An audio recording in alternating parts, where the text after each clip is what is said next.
Hey y'all, it is page 14 of chapter 50 from the Wisdom Years. The daily reading today is from Chicken Soup for the Soul by Jack Canfield and Mark Victor Hansen. In chapter 1 on love, I am reading page 11, and this story is titled True Love. Now, I probably won't be pronouncing these names correctly, so bear with me. And I don't have much to add to this story, to be quite honest, but I may chat a bit at the end. True Love.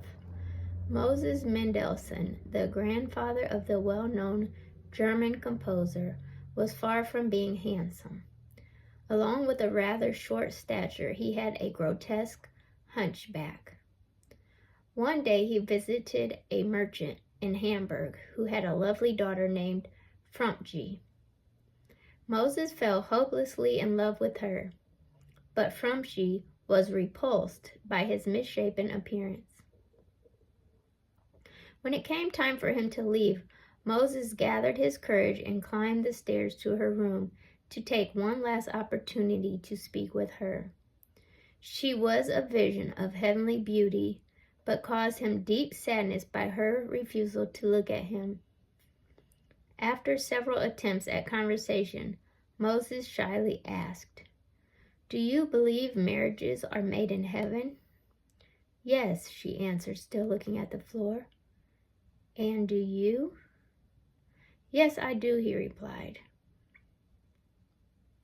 "You see, in heaven, at the birth of each boy, the Lord announces which girl he will marry. When I was born, my future bride was pointed out to me. Then the Lord added, 'But your wife will be humpbacked.' Right then and there I called out, 'Oh Lord, a humpback woman would be a tragedy. Please, Lord, give me the hump and let her be beautiful.' Then Ch.50 looked up into his eyes and was stirred by some deep memory. She reached out and gave Mendelssohn her hand and later became his devoted wife." Story by Barry and Joyce Vizell. Now, that one seems quite interesting to me. In fact, I'm curious to look into it. I'm supposing it's based on a true story or entirely a true story.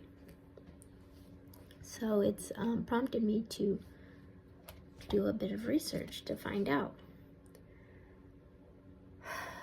As for me, I don't believe marriages are made in heaven. Do you all believe marriages are made in heaven?